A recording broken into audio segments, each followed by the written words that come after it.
അങ്ങനെ പള്ളി കയറി കുരിശ് വരച്ച് നമ്മൾ നേരെ പോകാൻ പോണതേ മലയാറ്റൂർക്കാട്ടോ. പിള്ളേരെല്ലാരും അവരവരുടെ സാധനങ്ങളൊക്കെ എടുത്ത് വണ്ടി കയറിയിട്ടാ. നമ്മുടെ വണ്ടിയിലത്തെ കിളിയായിട്ട് പ്ലേസ്മെന്റ് ഇരിക്കുന്നത് നമ്മുടെ മാക്സിൻ ചാറിനാട്ടാ.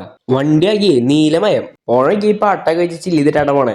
ഇനി നമ്മുടെ കഥാനായകൻ പകുതിക്ക് വെച്ച് എൻട്രി ഉണ്ട് കേട്ടാ. അങ്ങനെ ടോളൊക്കെ കടന്ന് നമ്മൾ ഏകദേശം സ്ഥലത്ത് എത്താറായിട്ടാ. അവിടെ എത്തിയപ്പോ വലിയൊരു തടാകം പോലത്തെ സച്ചപ്പൊക്കെ ഉണ്ടായിരുന്നു കേട്ടാ. പിന്നെ കുറെ കടകളും ലൈറ്റും മറ്റേ കഥയൊക്കെ ആയിട്ട് സെറ്റ് ആയിരുന്നു.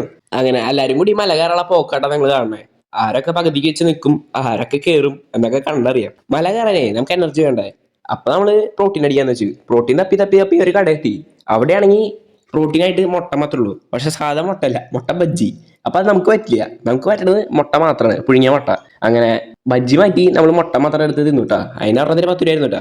യാ ഗൈസ്, നമ്മൾക്കിപ്പോ എനർജി ഒക്കെ ഫിൽ ആയിട്ടുണ്ട്. ഇനി നമ്മളെ കയറിയാൽ മതി.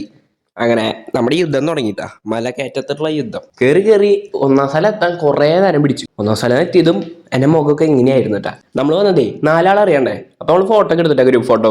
മലയുടെ ഏറ്റവും മുകളിൽ നല്ല തണുപ്പായിരുന്നു, നല്ല കൂളിംഗ് ഉണ്ടായിരുന്നു. അപ്പൊ അവിടെ വന്നിരുന്ന് റെസ്റ്റ് ചെയ്തു. ഇത്ര നേരം കയറിയതല്ലേ. അങ്ങനെ ഏറ്റവും അടിയിലെത്തിയിട്ട് നമ്മൾ പള്ളിയിലിരുന്ന് ഫുഡൊക്കെ അടിച്ച് കുറച്ച് ഫ്യൂവലൊക്കെ കയറ്റിയിട്ടാ. മുട്ട പൊളിക്കണേല് പ്രീ ഡിഗ്രി എടുത്ത മനുഷ്യനാട്ടെ ഈ മനുഷ്യൻ. അങ്ങനെ എല്ലാം കഴിഞ്ഞ് നമ്മൾ നേരെ വണ്ടി കയറിയിട്ടാ. ഇനി നേരെ തൃശ്ശൂർക്ക് പോണ വഴിക്ക് എല്ലാവരും ഇറങ്ങി നടന്നപ്പോ വണ്ടി സൈഡാക്കി ഞങ്ങൾ ചായ കുടിക്കാൻ തീരുമാനിച്ചിട്ടാ. ചായ കുടിയും സംസാരമൊക്കെ കഴിഞ്ഞപ്പോ വണ്ടി വീണ്ടും ചലിച്ചു തുടങ്ങിയിട്ടാ. അപ്പോ ശുക്രിയാട്ടാ.